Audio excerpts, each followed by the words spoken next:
doutora Georgiane e doutora Roberta entrarem. Um segundo.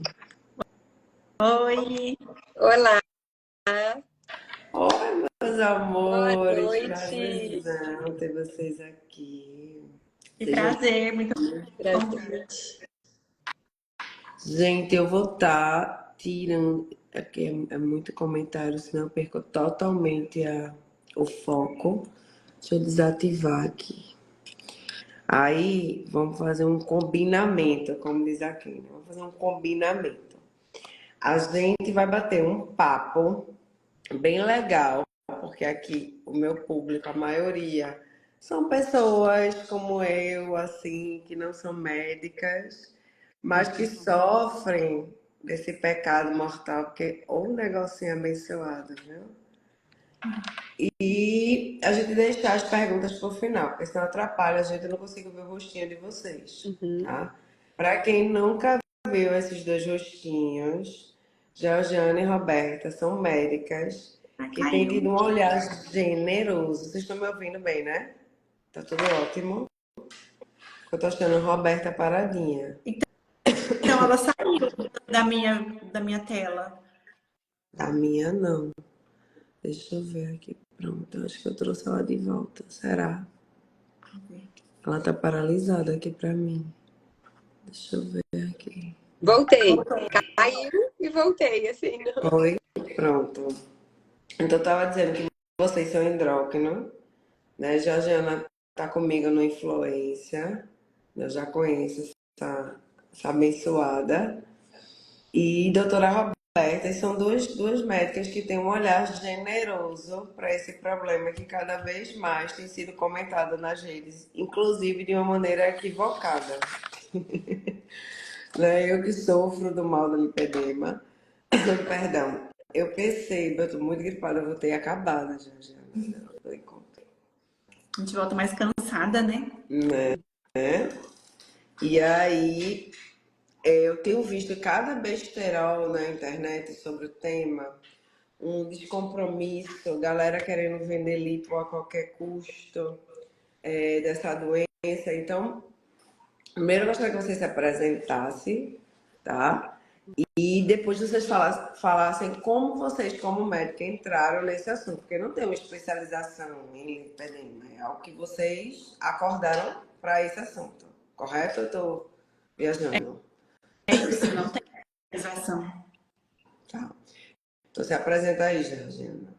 Bom, eu sou médica endocrinologista, atuo aqui no interior do Mato Grosso, em Sinop, e também atuo na medicina do estilo de vida. Fiz também pós-graduação em nutrologia, e o meu consultório, há muitos anos, é um consultório que as pacientes com obesidade me procuram com mais frequência. É uma doença que eu sempre gostei muito de tratar, e eu me tornei referência aqui na minha região no tratamento da obesidade.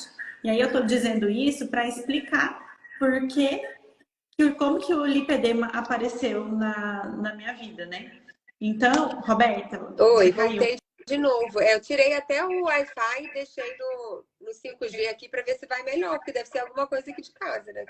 Tá, aí a gente vai se apresentar agora e contar como que o lipedema apareceu na nossa vida. Então, eu vinha dizendo, já atendo pacientes com obesidade há muitos anos e meu consultório, mais ou menos uns 70% dos pacientes são pacientes com obesidade. E aí, há 2 anos atrás, aproximadamente, uma das minhas pacientes que eu já tratava chegou na consulta, que ela já vinha, já acompanhava e falou assim, doutora, eu tenho lipedema e eu queria ver de tratar. E eu não sabia o que era. E aí, naquele momento, eu me senti muito frustrada, me senti mal, né? Porque a minha paciente me trouxe aí um questionamento de uma doença que eu não sabia, que eu nunca tinha ouvido falar. E aí eu expliquei para ela, falei assim, olha, eu não conheço, eu vou olhar para você, o que a gente pode fazer e tudo mais. Então, o que me motivou a atender pacientes com lipedema foi essa paciente que me trouxe a doença. E aí, depois que eu fui estudar lipedema, veio uma luz assim no fim do túnel para mim, porque eu vi que essas mulheres com lipedema já estavam aqui dentro do meu consultório. Muitas pacientes com obesidade têm lipedema. né? A obesidade piora o acometimento do lipedema. E aí eu vi que essas pacientes já estavam aqui, eram pacientes que eu não conseguia trazer resultado, que a gente fazia de tudo e empacava no peso, não melhorava. E aí eu falei, gente, que bom que essa outra paciente me trouxe isso, e aí eu fui estudar e aprender mais, e agora eu consigo ajudar bem mais essas mulheres, tanto as pacientes com obesidade e as pacientes com lipedema. Então, para mim, foi dessa maneira que apareceu.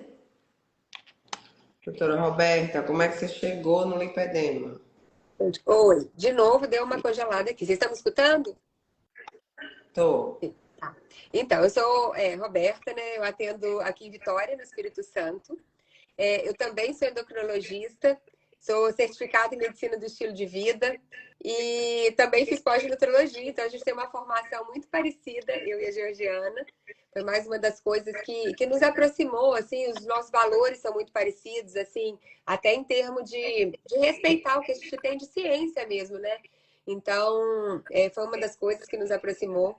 E a minha grande motivação é que eu sou portadora de lipedema.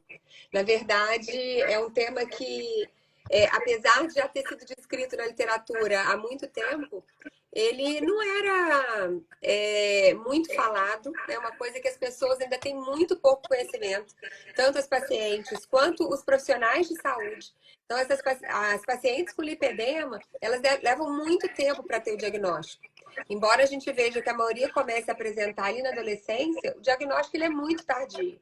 E não foi diferente comigo, mesmo sendo médica, mesmo a minha família inteira tendo e minha família inteira sendo de médicos.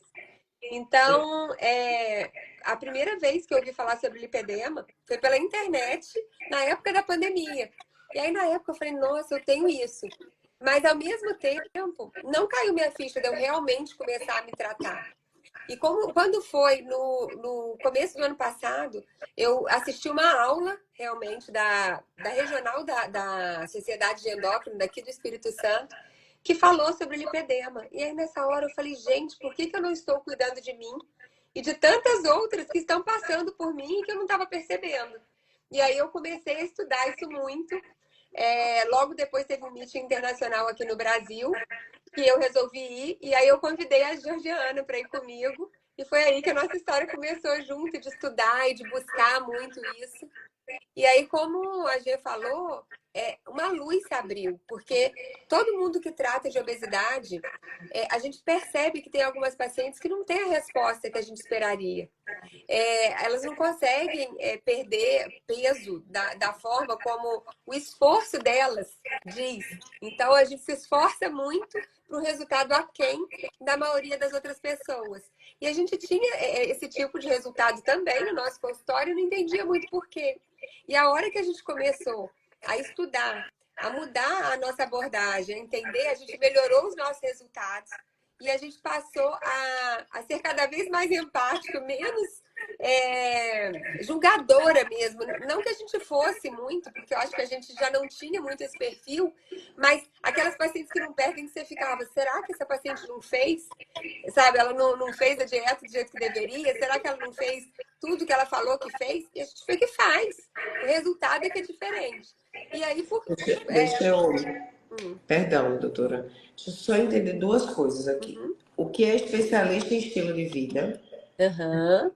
Sim. Tá? Você quer fazer as duas perguntas ou quer que responda logo? Não, você pode responder, porque você fala, eu sou especialista em estilo de vida. Eu queria deixar isso claro. O que é ser especialista em estilo de vida? Na verdade, até uma pequena correçãozinha que eu falei certificada. Por quê? Aqui no Brasil, medicina do estilo de vida ainda não é especialidade médica. Então, assim, se a gente vir por aí qualquer pessoa se intitulando especialista, não é. Né? A gente ainda não tem isso como especialidade. É uma luta do Colégio Brasileiro de Medicina do Estilo de Vida, que já tem uma sociedade para isso, para poder reconhecer como especialidade, mas ainda não é.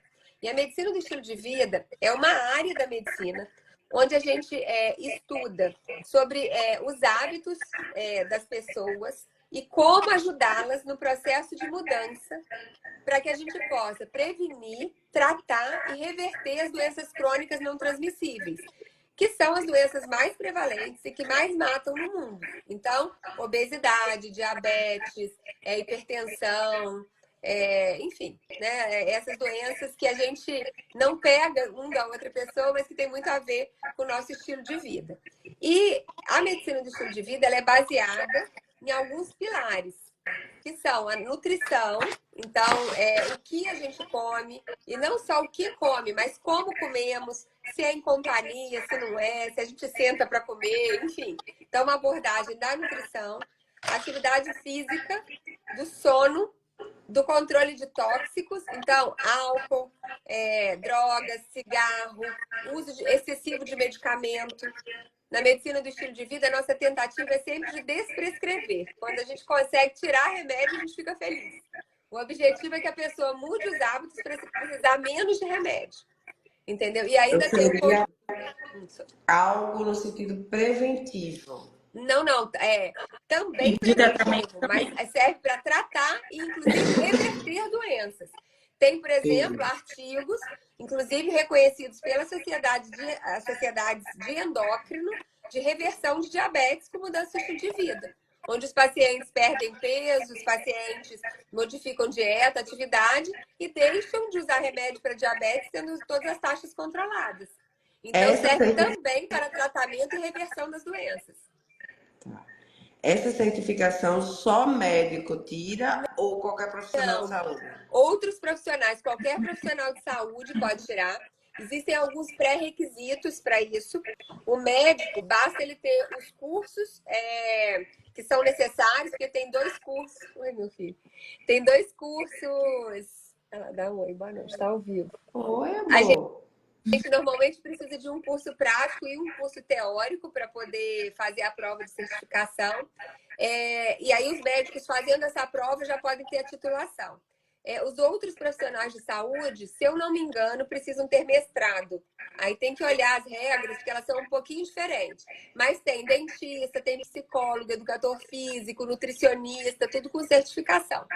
Pode fazer essa mesma prova. Aí, como aqui no Brasil ainda não é especialidade médica, a certificação que a gente pode fazer é uma certificação americana, porque nos Estados Unidos já é especialidade, então eles têm o ACLM, que é o American College of Lifestyle Medicine, né, a Academia Americana de Medicina do Estilo de Vida, e eles criaram um braço internacional que chama IBLM, que faz a prova para médicos estrangeiros.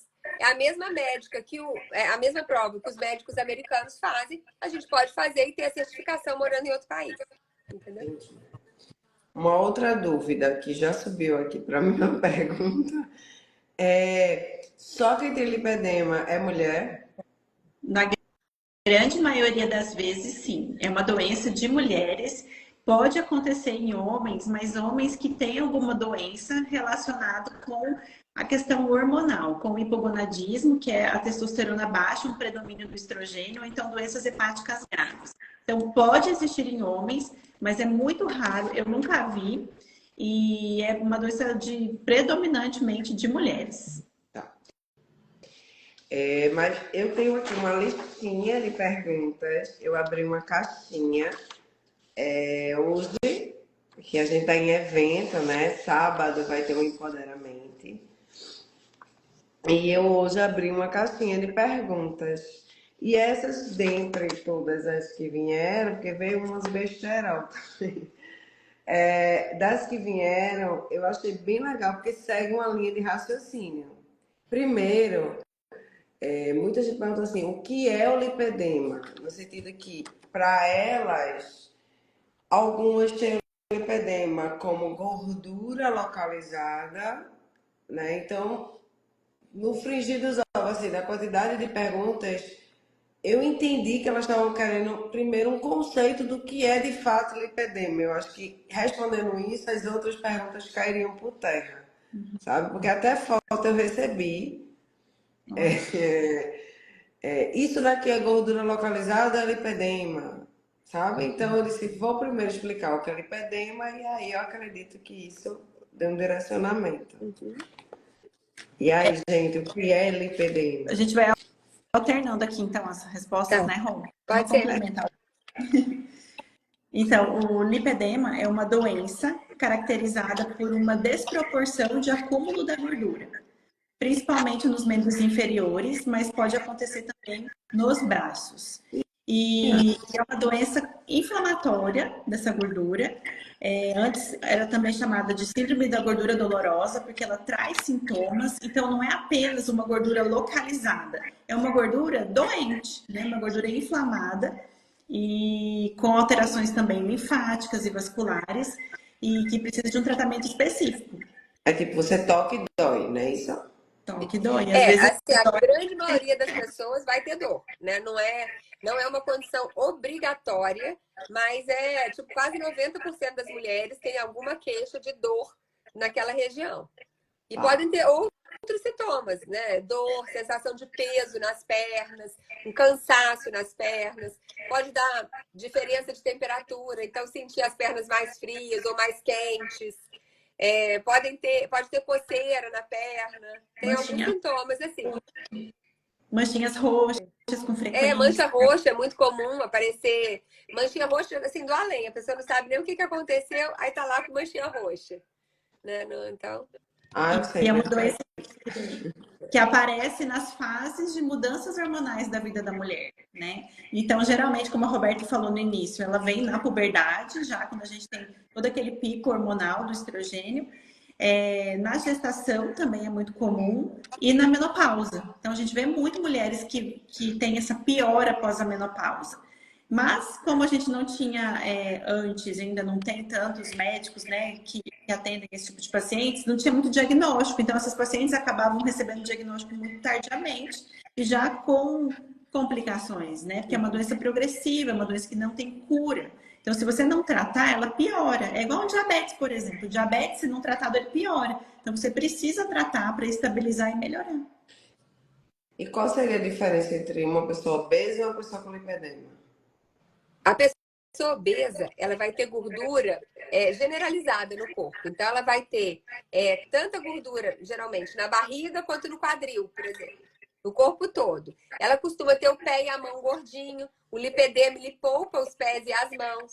Então, assim, o que caracteriza na distribuição de gordura é que o lipedema é aquela mulher brasileira da cintura fininha e o quadril grande. Só que, à medida que vai evoluindo, às vezes, esse quadril ele fica realmente muito desproporcional.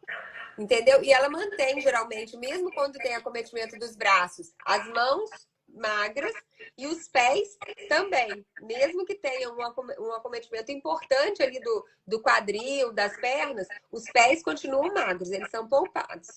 Quando a gente pensa na obesidade, essa gordura ela vai estar mais difusa pelo corpo e ela geralmente não tem sintoma nenhum, entendeu? Então, assim, a obesidade, ela não causa dor, não tem manchinha roxa, não vai ter esses sintomas que a gente falou do lipedema. Lembrando que a gente pode ter as duas coisas também. A gente pode ter mulher com obesidade e portadora de lipedema. Então, assim, a gente precisa avaliar isso. E é por isso que o diagnóstico é clínico. Ele depende de alguém te examinar e de ver o que você sente, como é que está a gordura, né? Assim, se possível, examinar o paciente para a gente poder realmente ter certeza. Porque podem ter as duas coisas associadas. Vocês falaram que tem, assim, picos em determinadas idades de disfunção hormonal, né? Assim, de mudança hormonal. A gente sabe que a maioria das doenças, quanto mais cedo diagnosticar, melhor. Então, qual seriam assim, os sintomas que eu, inicialmente, eu precisava muito prestar atenção para tentar procurar ajuda médica logo no início do lipedema?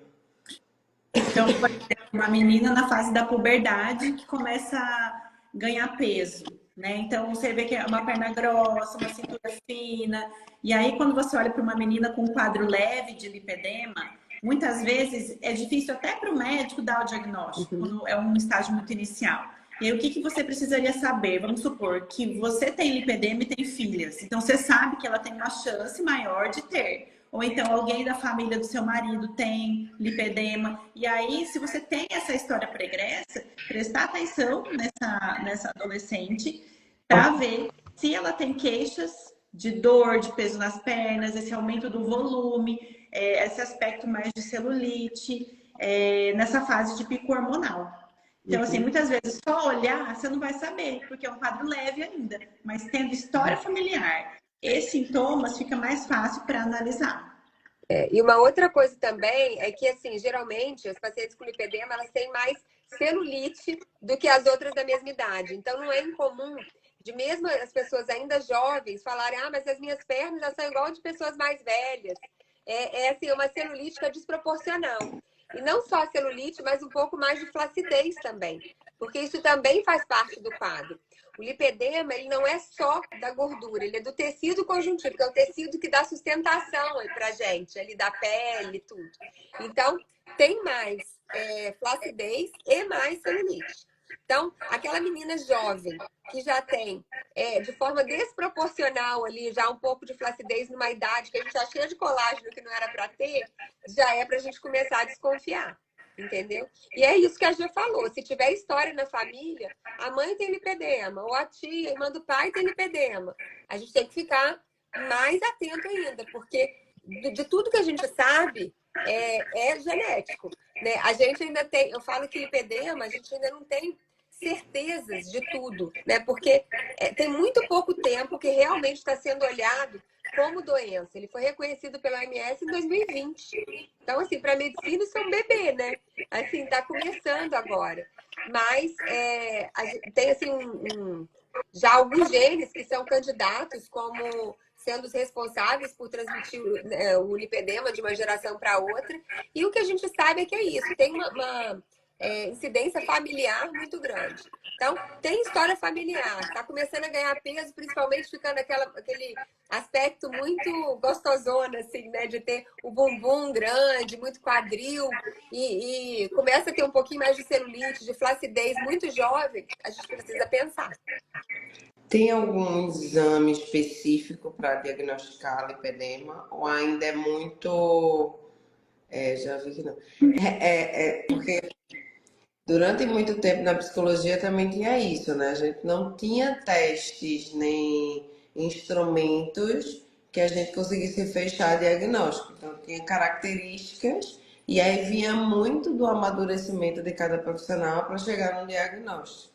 Então, pelo que eu entendi, não tem Não, então, nada que. a gente já tem assim, artigos que mostram algumas alterações no ultrassom, alteração na densitometria de corpo inteiro, na ressonância. Então, assim, já existem alguns exames que mostram determinadas características quando feitos em pacientes com lipedema. Mas nenhum deles serve para fechar o diagnóstico. Na verdade, o diagnóstico ele ainda é clínico, baseado nos sintomas, na história da paciente. Depende de um médico ver, assim, né, consultar aquela paciente realmente para poder dar a certeza. E em alguns casos, principalmente nesses casos muito iniciais, às vezes a gente usa de algum desses exames para ajudar a gente.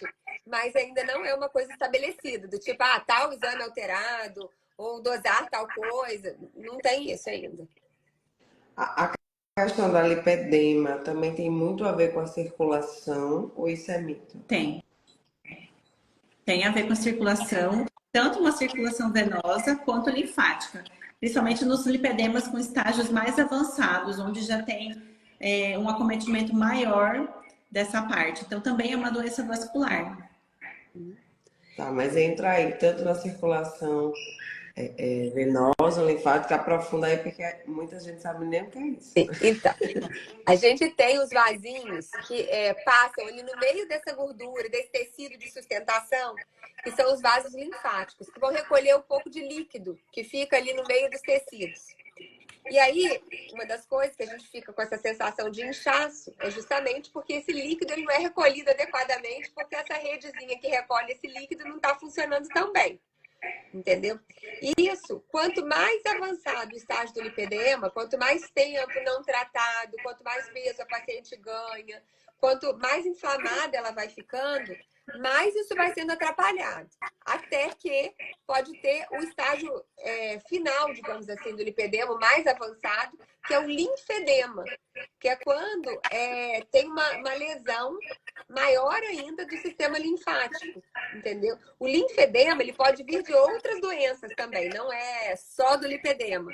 Mas ele pode ser o estágio mais avançado no caso do lipedema, que é quando essa drenagem ela está absolutamente prejudicada e aquele membro ele fica quase que de maneira constante, inchado, e aí já é um inchaço diferente, uma infiltração mais dura, assim, mais grave, digamos assim, porque não tem uma reversão completa, tudo.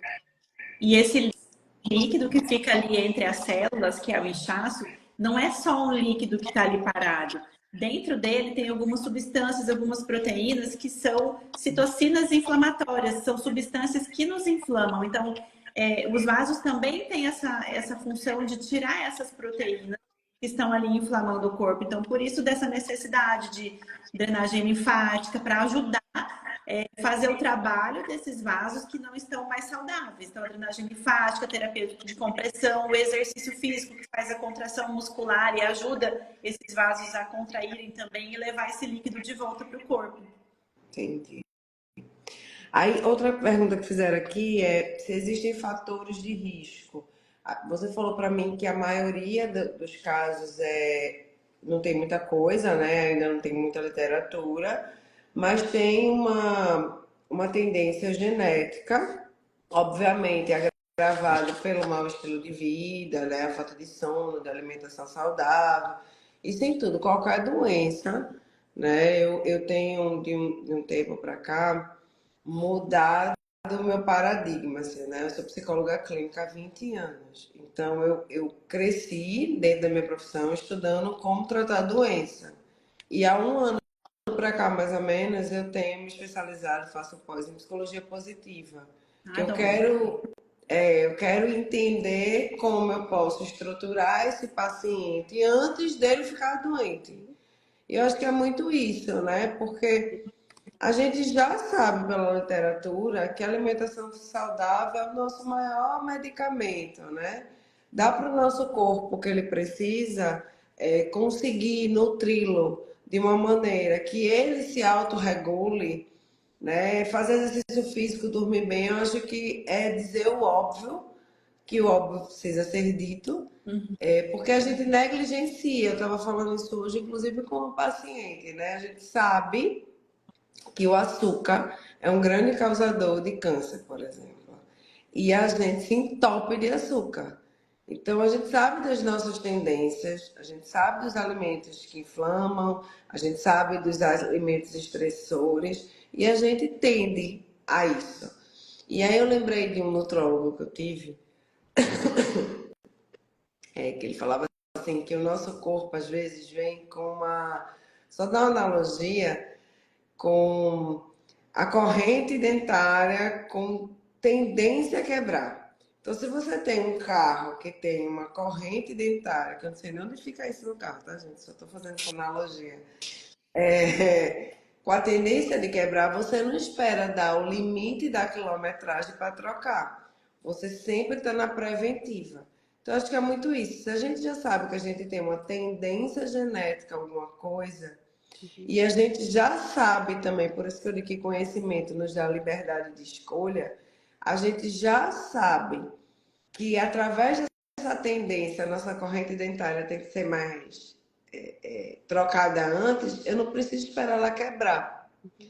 E de uma maneira muito geral, a maioria das doenças que a gente percebe como crônica, né, como o mal do século, são doenças que poderiam ser reguladas, né? Não estou dizendo curadas, mas reguladas por uma boa alimentação, uma boa noite de sono, né? Uma educação emocional, enfim.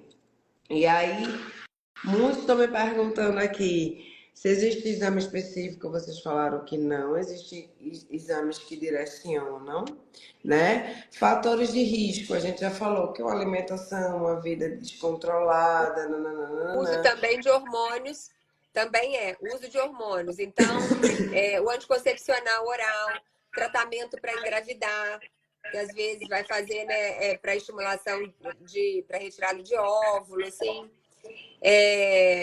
Enfim, eu acho que é basicamente isso, é ganho de peso, uma alimentação muito desregrada mesmo que não tenha ganho de peso, mas que tem uma alimentação muito inflamatória. Álcool também então, excesso de álcool.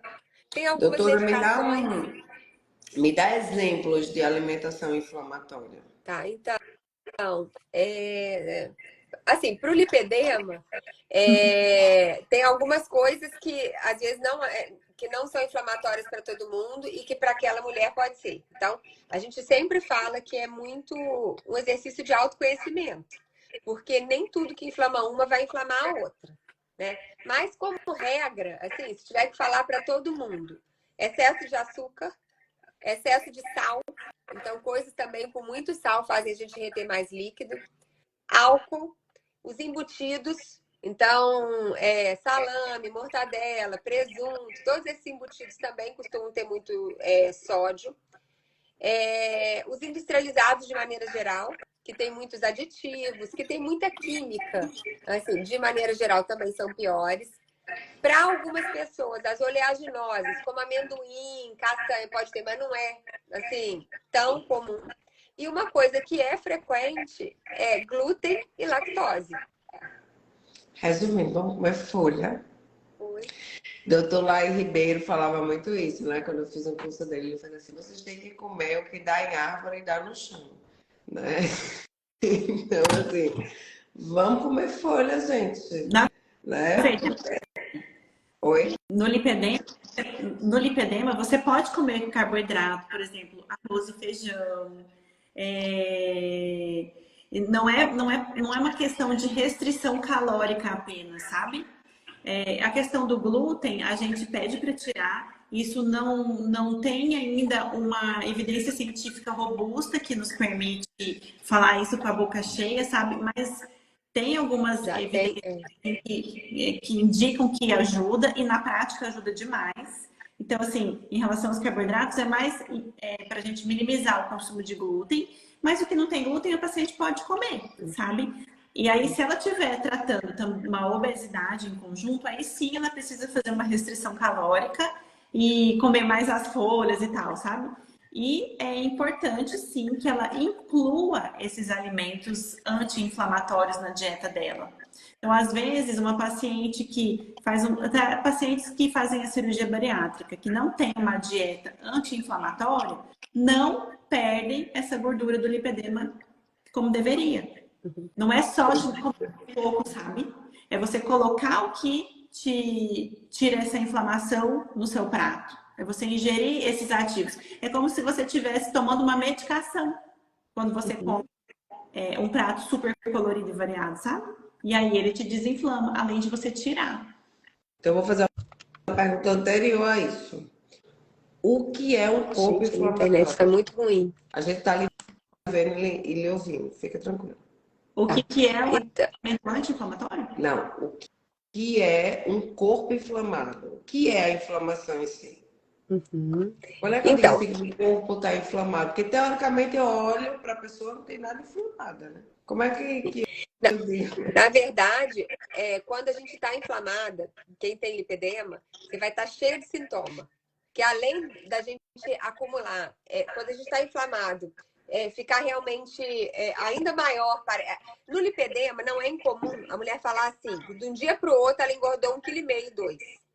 E isso, gente, eu falo porque assim, eu já tive a experiência de estar literalmente na balança 1,5 kg no dia seguinte de eu comer pizza.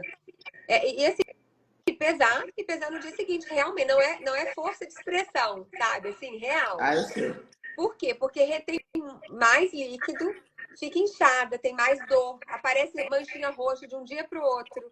Então, assim, toda a sintomatologia, ela fica mais aflorada, entendeu? E algumas mulheres ainda têm, assim, mudanças de humor.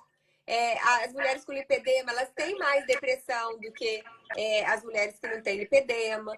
Tem um problema de autoestima muito grande, que muitas têm, porque é uma dificuldade para comprar roupa, é uma dificuldade de aceitação dela e dela se sentir julgada, porque muitas vezes a gente é taxada como preguiçosa, a gente é julgada como quem não faz a dieta, como quem não faz nada, principalmente aquelas com estágios mais avançados, que você vê bolsas de gordura às vezes, elas muitas vezes não frequentam os mesmos lugares que as outras pessoas.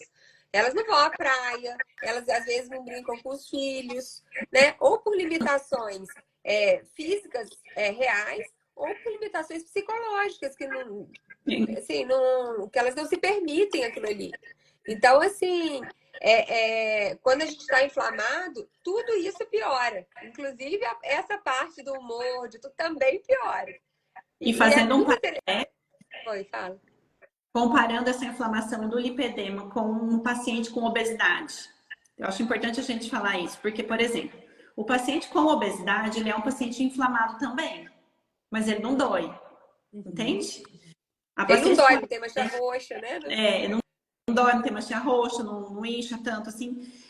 E a paciente com lipedema, se ela tá inflamada, aquilo ali vai para a perna. Ela é avisada daquilo, entende? Então, isso acaba sendo uma coisa boa, entre aspas, porque essa mulher sabe o que ela olha para ontem, ela sabe o que ela fez, que inflamou, então ela sabe o que ela não precisa mais fazer, ou então o que ela precisa fazer. O paciente com obesidade, ele nem sabe que ele é inflamado, porque não dói. Só que aí você vai olhar, ele tá com fígado gorduroso, com alteração de triglicérides, com uma pressão um pouquinho elevada, ele tá muito inflamado. E essa inflamação do paciente com obesidade vai levar, em última instância, a doenças cardiovasculares, um diabetes, a desfechos muito ruins para a vida dele. Já a paciente com lipedema, ela é avisada antes, entende? E aí ela...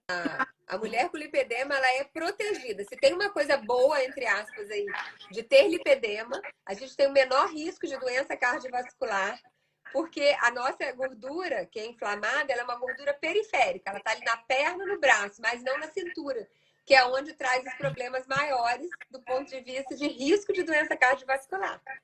Se ela engordar, né, Roberta? Se ela ganhar peso e tiver uma obesidade associada, aí ela pode inflamar o resto também, né? Sim. Não é que ela seja imune, mas ela vai ter uma tendência de acumular mais uma gordura que não é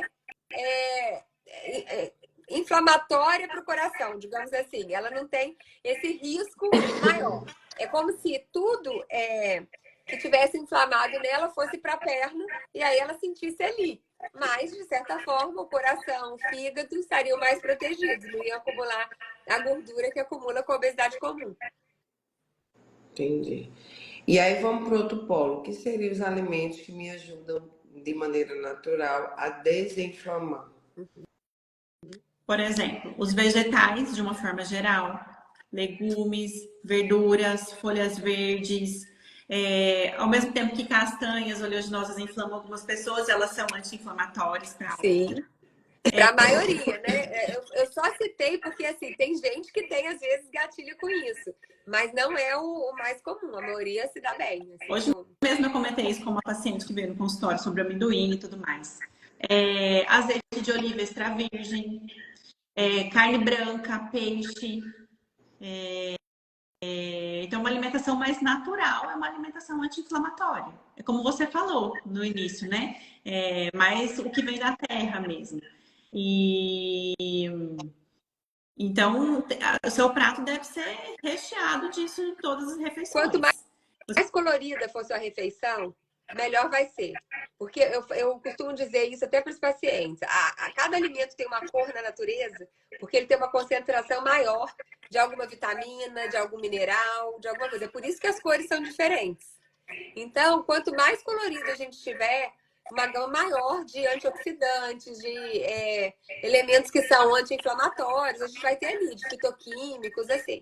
Então, a gente precisa colorir realmente o prato e tirar aquelas coisas que eu falei. Então, não usar muito sal na preparação para comida, evitar o açúcar. Não é que não posso usar absolutamente nada de açúcar, mas tem que ser realmente quantidade pequena. Então, uma coisa é ter um pouquinho de açúcar em alguma receita, outra coisa é a gente colocar açúcar em tudo que vai tomar, em tudo que vai comer. Entendeu? Então, realmente... A gente já tem tantos alimentos que tem açúcar, né? Então, a gente pode adoçar com a tâmara, com a uva passa, com... quando eu era fitoterapeuta, a gente tem um canal chamado Conexão Terra, né? E na época eu dava muita receita Isso, adoce com o próprio alimento, né? Vai fazer um bolo, bota a banana já super madura, que é super docinha já. Usa a uva passa, né? Porque você também tem muito da questão do treino alimentar. Aham. Obviamente, se você já tem um paladar muito doce, você sente mais falta, mas você pode ir treinando. Quando você começa a treinar, automaticamente você vai vendo. Por exemplo, tem banana mesmo que eu como, que eu já acho tão doce que eu fico enjoada. Porque você vai treinando o seu paladar para isso, né? Então, eu digo que tudo na vida, às vezes a gente tem umas palavras que travam a gente. Por exemplo, dieta é uma palavra assustadora para muita pessoa. Restrição alimentar Mas, gente, tudo na vida, absolutamente tudo, você precisa ter disciplina e treino. Então, isso não seria diferente com a sua alimentação. Se você teve um período da sua vida onde você comeu muito açúcar, você treinou o seu corpo para aquele paladar. Então agora você vai ter que destreinar se você não quiser cuidar da sua doença e sim cuidar da sua saúde. Eu sempre digo que a gente tem que parar de mimimi e encarar as coisas de frente. Então, beleza, entendi que eu tenho um paladar infantil.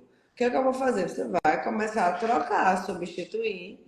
No início vai ser mais complicado, mas você vai nesse processo. Porque não tem como. Se você não cuidar da sua saúde, inevitavelmente você vai cuidar da sua doença. Não tem outro caminho, É. né? Eu sou paciente de lipedema, eu sei o quanto dói, o quanto as pernas ficam cansadas e quanto é doloroso. Tudo bem que eu tenho todo um acompanhamento, mas mesmo assim, vira e mexe. Em momentos de estresse, ela piora. Se eu Falta como de qualquer sono. coisa, eu incho. Eu descobri que a alface, eu tenho. Aí você diz, o que é que isso tem a ver com lipedema, né? Não, mas tem, porque o que é que acontece? Quando eu como alface, por isso que eu estou dizendo que é muito tratamento 1 a 1. Porque quando eu como alface, eu retenho, não sei porquê, eu fico muito inchada. Eu adoro alface. E aí, inevitavelmente, por eu ficar muito inchada, eu não faço ingesta de água nem nada, porque eu estou inchada, estou me sentindo uma bola. E aí, automaticamente, a minha lipedema ataca. Né? Sabe que, Então, olha, eu fui. Só uma curiosidade, eu fui numa terapeuta chinesa, de medicina chinesa. Tô até com as coisinhas na orelha bolinha. de. Aquelas bolinhas de acupuntura, né? Mas sabe que ela falou que pela medicina chinesa eu não deveria comer alface, que pro lipedema é ruim. E Entende? antes eu falei, Tadinha. caraca, não sei, não vi embasamento nenhum para isso da nossa medicina ocidental, mas agora você está falando, Ela falou a terapeuta chinesa falou banana, isso. Oi? É umas alface e banana. bolinhas de compressão que Sim, você bota, é como aqui. auricular. Não, mas ela perguntou, É, a Gia tá perguntando quais outros alimentos. Então, ela falou de alface, banana, melancia, várias coisas. Eu amo todas as frutas e eu como todas, sabe? Assim, mas eu tô tentando até diminuir para ver se eu vejo alguma diferença, assim. Eu tô isso fazendo teste, né? é muito de corpo, né? A gente pensar Muito nisso, assim, individual. é muito individual. A gente tem, obviamente, os alimentos, como vocês falaram, de uma forma geral, inflamatória. Eu sou daquela que se eu literalmente comer pão, agora eu fiz a cirurgia, né? Mas eu tava com diástase de 14 centímetros. Eu literalmente parecia que eu tava com 7 meses. Eu comia pão e a minha barriga era de uma grávida de 7 meses. Então, obviamente que a gente vai nesse processo. O autoconhecimento é importantíssimo, porque além da questão que a gente sabe que fruta, verdura, enfim, é importante, né? Leguminosas de uma forma geral, tem a questão da procedência desse alimento, né? Porque cada vez mais os alimentos eles vêm cheios de veneno. Então a gente, além de se preocupar em ter uma alimentação cada vez mais saudável, a gente precisa entender a procedência desse alimento. E nem sempre Porque é fácil para alimentos orgânicos em cidades menores, é muito mais caro, né? Então é E bem tem complicado. uma coisa que eu aprendi, é assim, ó, come fruta da época. Porque se não tá na época daquela fruta, ou aquela leguminosa, enfim, e ela tá muito bonita, ela foi trocada, ela foi manipulada geneticamente para aquilo.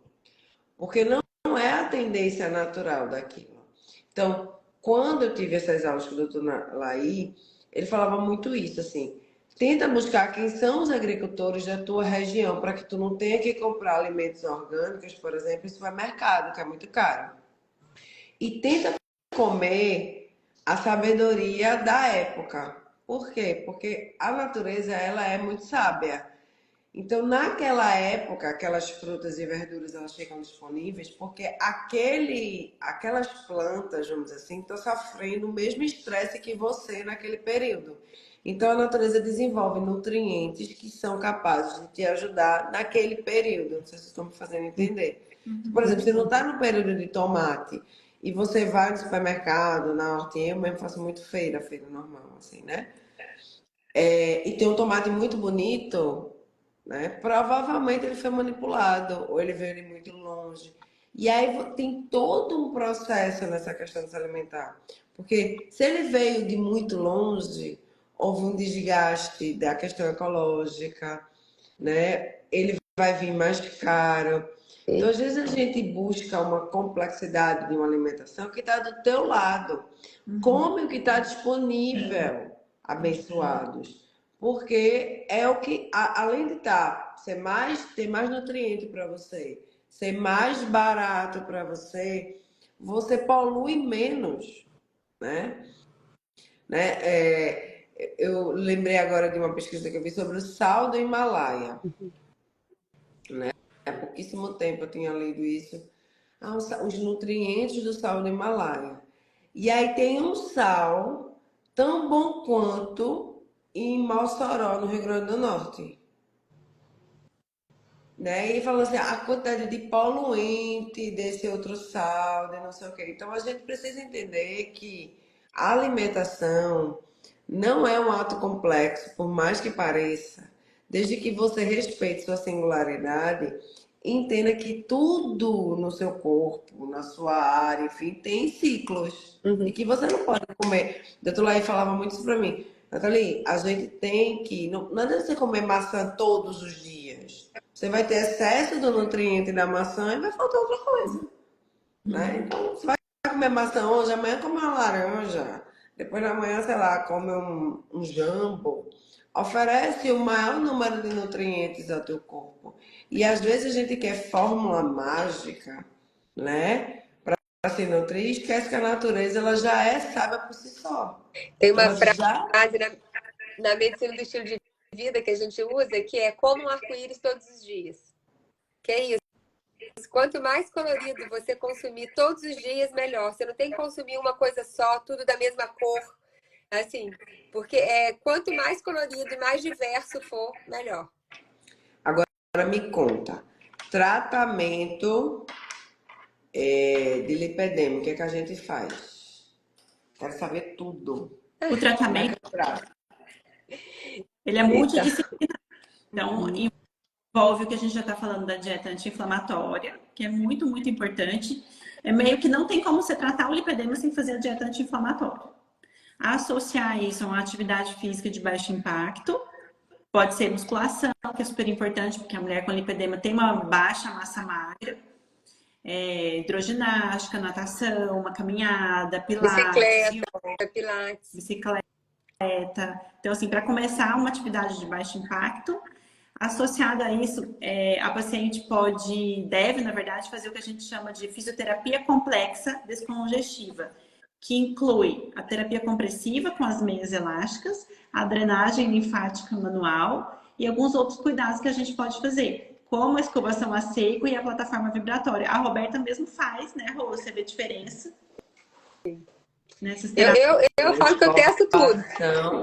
A seco? A escovação a seco é Vou pegar. a sua tá aí? A minha tá ali dentro. Eu tenho aqui e tem no consultório. A escovação a seco, a gente pega uma escova de cerdas naturais, que é essa aí, ó. Essas cerdas, elas são durinhas, elas não são gostosinhas, confortáveis. E uma outra opção pode ser com aquela bucha vegetal também, sabe? Aquela... Sei.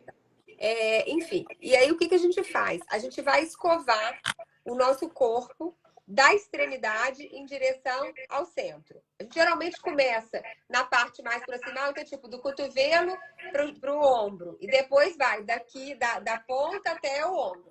É como se eu fosse esvaziar primeiro daqui para cá para conseguir passar o que está daqui para cá. Então a gente vai fazendo com a escova esse sentido. Na perna, mesma coisa. Lá de baixo, então a gente faz do joelho para a virilha primeiro, depois do tornozelo até a virilha. Então, sempre subindo nesse sentido, mas começa da parte mais proximal. E isso faz antes do banho, é chamado escovação a seco, porque a gente não usa óleo, não usa creme, não usa nada, é só a escovinha.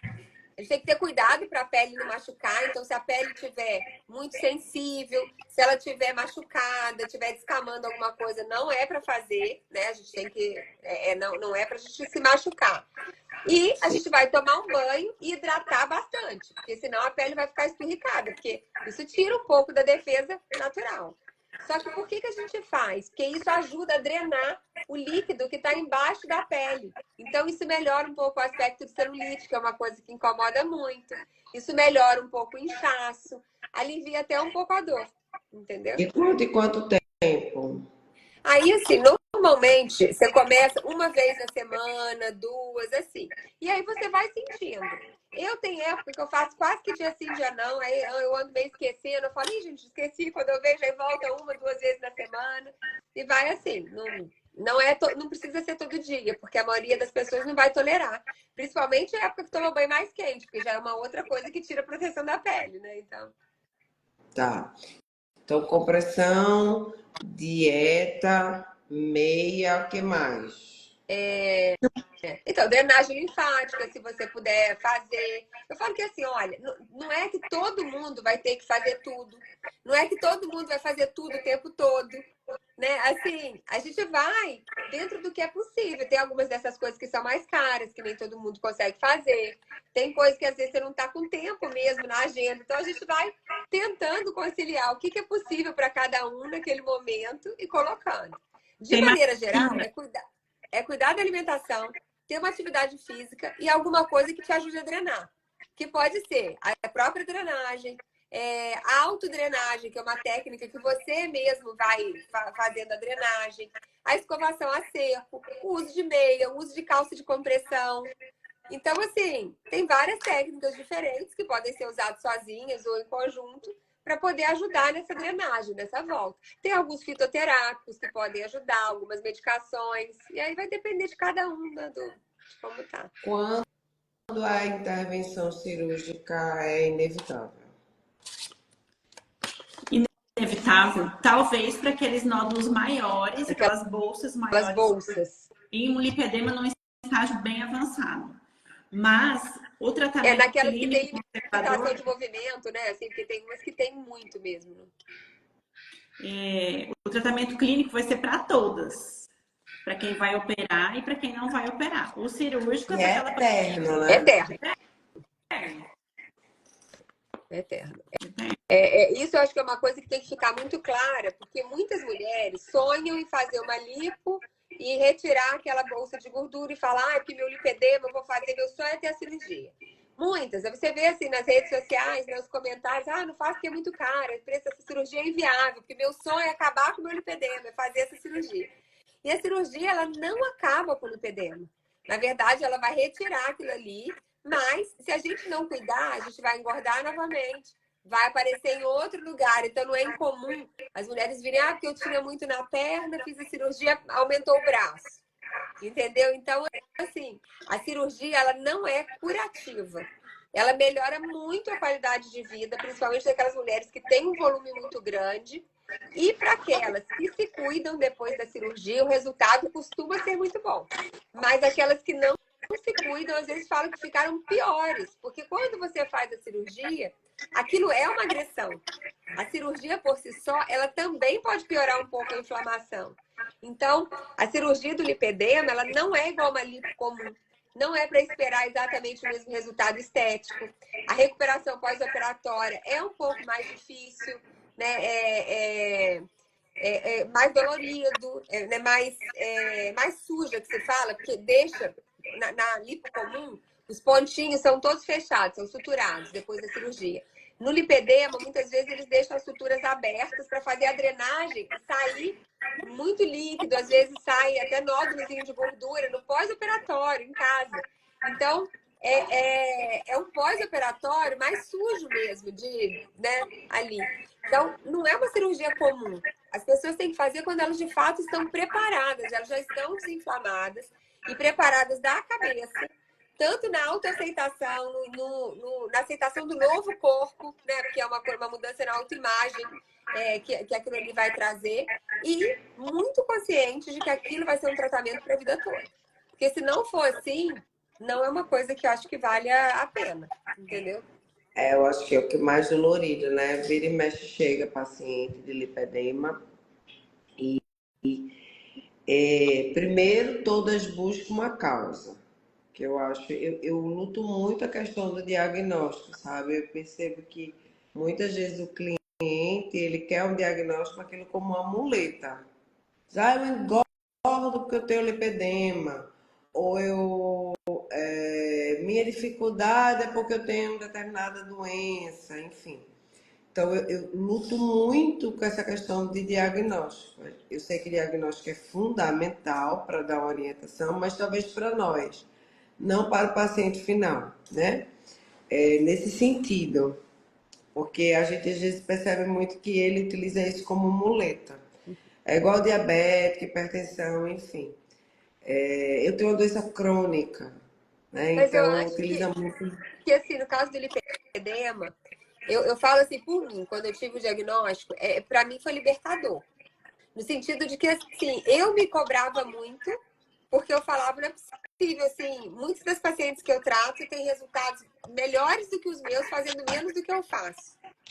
E o dia que eu assim, falei, nossa, mas o que eu tenho é lipedema, não foi que eu deixei de fazer, muito pelo contrário, porque hoje eu faço uma porção de coisas que eu não fazia, sabe? Mas, e tive resultados muito melhores depois disso, por conta de fazer outras coisas. Mas Mas era o uma que sensação de frustração grande de não conseguir. Então, eu acho que você é dá o assim, diagnóstico, às vezes você tira um peso, uma culpa que não precisava existir. não, lógico, mas o que eu estou dizendo é que a gente precisa ter um certo cuidado com esse diagnóstico, porque às vezes o paciente ele utiliza esse diagnóstico como muleta. Não como você fez, beleza, eu tenho lipedema, então eu vou buscar o tratamento. Mas eu tenho lipedema e por isso que eu engordo. E por isso não adianta porque é uma doença crônica. E por isso, entende? Uhum. Ele utiliza isso como, eu tenho isso e acabou. Então Sim. isso não tem cura mesmo, eu vou deixar isso para lá, vou morrer com isso. Então, o que eu chamo a atenção dos profissionais de saúde, porque eu sei que muitos vão ouvir essa live depois, que quem faz parte da nossa lista de transmissão recebe o link da live,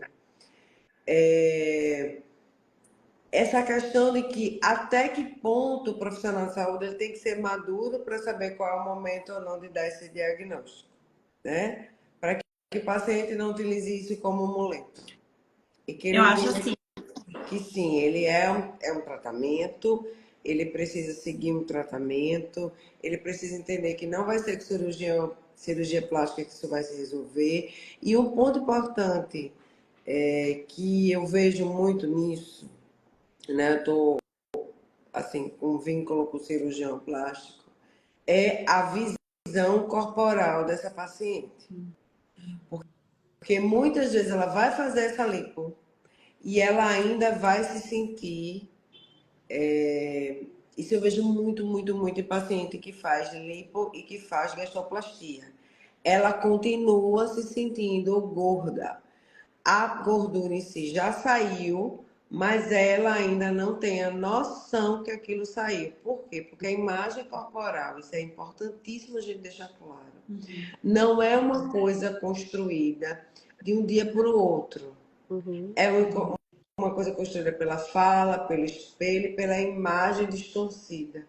E muitas vezes, ao ser retirado de forma abrupta, ou seja, não teve aquele acompanhamento, a cliente, eu faço muito isso com meus parceiros, eu digo, vai colocando cinta na cliente para ela começar a desenvolver uma compressão na área Entender que aquela área vai diminuir. Porque quando se deixa isso muito solto, quando ela perde essa gordura de um dia para o outro, ela não, o cérebro Não se dela não reconhece, né? acompanha, não se reconhece. Então eu tinha paciente que não andava em determinados espaços, principalmente quando eu fazia trabalho com paciente que fez gastroplastia, mas ali eu não passo, porque ela ainda tinha a imagem corporal do antigo corpo, né? E às vezes o médico ele negligencia isso. Aquela paciente, ela passou muito tempo com aquela parte do corpo, com aquela massa, né? Com aquela gordura. Então não vai ser do dia para o outro que ela vai conseguir desassociar. Uhum. E aí o médico precisa ter esse feeling para entender isso, porque eu já vi cada situação. Primeiro que essa live veio para desmistificar que não tem cura, né? Porque eu estou escutando muito besterol na internet de Ah, que faça a lipo e obtenha a cura do seu lipedema. Primeiro ponto, não tem cura. Segundo ponto, você vai ter que tratar isso o resto da sua vida. uhum. Terceiro ponto, você tem responsabilidade sim, a partir do momento da sua prática, do seu sono, da sua alimentação. Quarto ponto, você precisa de um profissional que esteja junto com você, porque existem as particularidades. Existe a minha particularidade do alface, a dela da melancia, a da outra, sei lá, da abóbora. Existem as particularidades. E quinto, você precisa de uma ajuda terapêutica, psicológica. Uhum. Por quê? Porque se você não se auto-reconhece, vai ser muito mais complicado você ter esse fator limitante, né? E Uhum.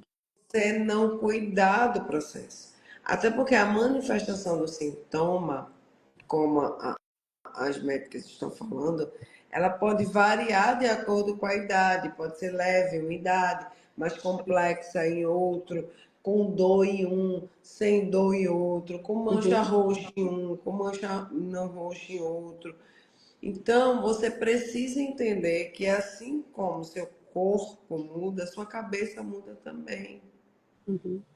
E o estresse psicológico, ele também inflama.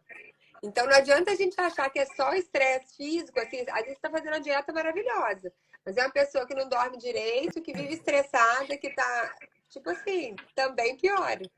Então é tudo, é a gente cuidar do todo para poder ter resultado de fato bom, né? Liberei aqui os nossos comentários. Estamos na reta final da nossa live, né? Eu fiquei impressionada com, pelo menos para mim, foi libertador ouvir vocês, Que bom. né? Porque, em primeiro lugar, a gente sempre se culpa no primeiro momento, né?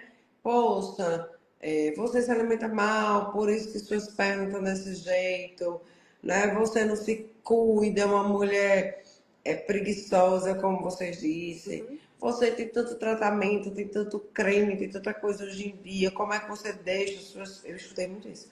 Como é que você deixa as suas pernas chegar nisso? Como vocês mesmos falaram, até um tempo eu nem sabia nem o que era lipedema. Uhum. Né? A gente está aberto os comentários. Os Não, comentários. acho que está desativado ainda. Tá Ele tá. aparecendo para mim como desativado. Para você? Aham, tá escrito aqui onde escreve, tá comentários desativados. Uai, eu botei aqui. Para mim tá subindo os comentários, para vocês não? Tá Não, para mim subindo? não. Pra mim também Tá, não. para mim tá subindo, gente. Ó, desativar comentário, desativei agora.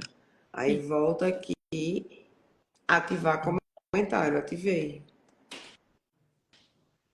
Para mim Não tá sei, subindo. pra mim não, não dá pra. Tipo assim, não daria pra gente escrever. Eu não leio e também não dá pra escrever. Tá. Maria do Céu tá dizendo show, esclarecedor. Keila Psi. É o que eu tô dizendo mesmo, porque é o seguinte. Então, até pouquinho tempo era você tá gorda, né? Eu particularmente não entendia como é que a cintura fica fina e as pernas ficam grossas, né? Pra comprar roupa é um sufoco, porque não sobe nas pernas, fica fina, enfim. Horrível. Então, é libertador saber que tem um aspecto genético, é libertador saber que tem tratamento sim, é libertador saber que as dores, o cansaço são sintomatologia, é libertador saber que existem profissionais que já estão olhando isso, mas é importante procurar profissionais que estejam atentos. E aí me vem uma dúvida: quem pode hoje diagnosticar o lipedema? Quais os profissionais da área Não médica? tem uma Não. especialidade que atende lipedema específica. Uhum. Qualquer médico que tenha interesse e Experiência, dedicação interesse em estudar. nessa área.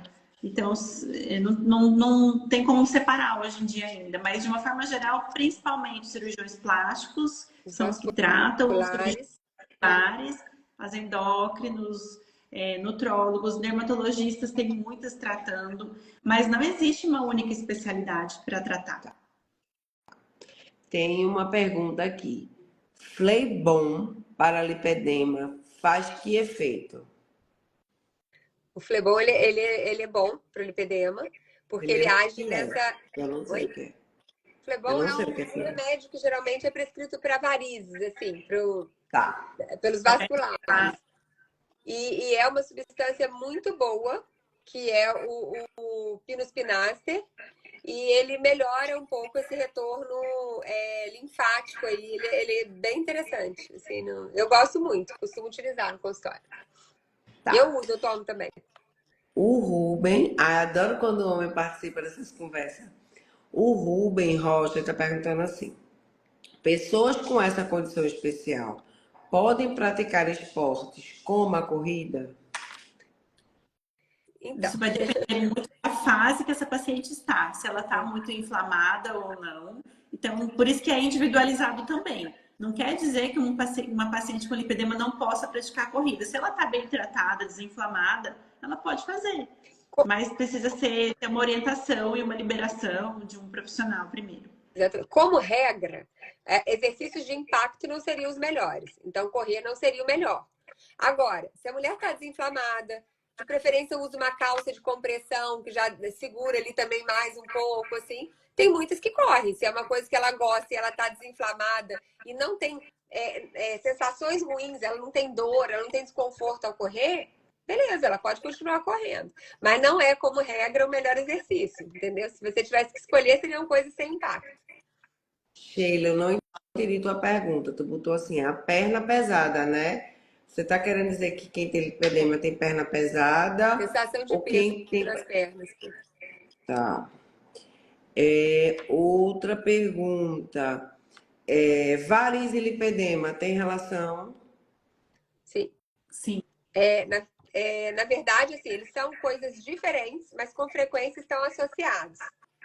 Entendeu? Então, assim, tem mais varizes em mulheres com lipedema, mas não é exatamente um parte do outro.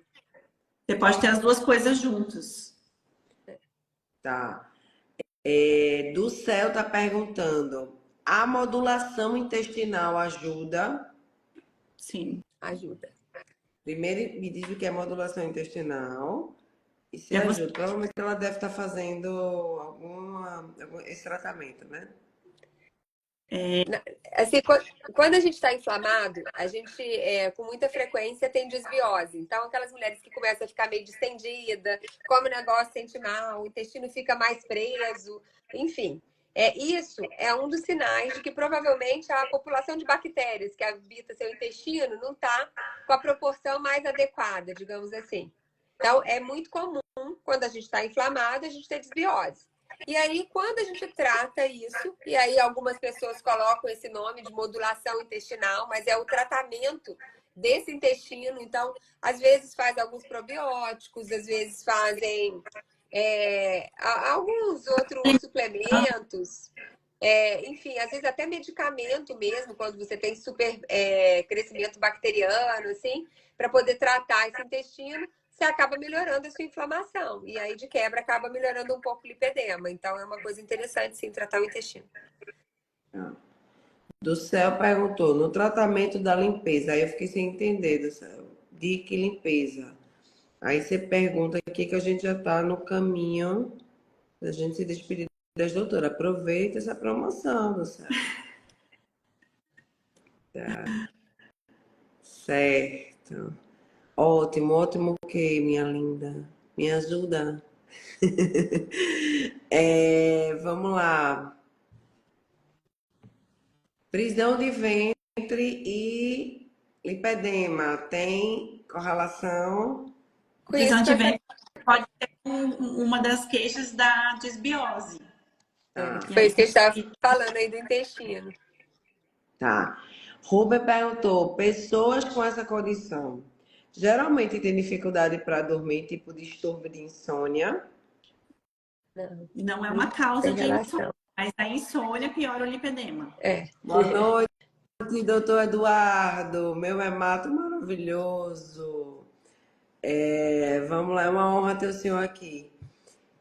Sheila está perguntando: leite e derivados sem lactose, será que pode tomar?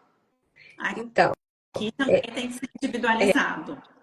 porque assim, algumas pessoas você tira a lactose e ficam maravilhosas. Outras ainda continuam. E aí, um dos suspeitos, assim, seria a caseína, que é a proteína do leite. Então, assim, algumas pessoas você vai ter que tirar leite lácteo totalmente, outras só a lactose, outros nem a lactose. Então, assim, é muito individual. Como regra, tirou a lactose, para a maioria tá tudo certo. Mas algumas pessoas ainda vão sentir e aí às vezes tem que tirar todos os lácteos. Amados, mais alguma coisa? Vou me despedir das doutoras. Aproveita a promoção. Gente, quero dizer a vocês que as duas são com um olhar direcionado, porque não existe especialização ou equina. E elas são muito abertas, elas são médicas que estão aí na luta do lipedema. Gratidão você também, Sheila, pela participação. Peraí, gente. Então, eu realmente sou muito grata pela presença de vocês. Tudo bom, Camila? Seja bem-vinda. Muito, muito, muito grata por vocês terem disponibilizado, ter vindo aqui falar de um assunto de maneira muito apropriada. Dizer a vocês que estão aqui nos acompanhando, ou na edição gravada, ou no ao vivo, que já curtam, já vão lá e sejam seguidores das duas médicas que postam conteúdos maravilhosos, estão arrasando nas redes sociais. Então, tem dúvida, quer marcar a consulta, vocês atendem online, correto? Entendemos. Entendemos. Então, quiserem marcar consultas, vão lá, catuquem, né, que elas agendam com vocês. Queria agradecer imensamente a disponibilidade de vocês, de fato. Dizer que, para mim, foi maravilhoso. Kézia está dizendo que ela é de Natal. Atende Natal? Atende online, Kézia. Atende online. Já vai lá e catuca as doutoras. Gente, eu preciso urgente de vocês. Aí elas arrasam aí com você. Então, meus amores, deixem as considerações de vocês finais sobre essa nossa super live, que para mim foi muito massa. Muito obrigada. Quero só agradecer. Muito obrigada pelo convite. É muito importante para nós poder ajudar essas mulheres com lipedema, esclarecer as dúvidas, explicar um pouco mais sobre a doença e trazer esperança que há possibilidade de melhora, sim. E a gente gosta muito de fazer isso. E só te agradecer mesmo pela oportunidade. Sim. E só eu queria uma frase que a gente fala muito no lipedema e que tem a ver com que você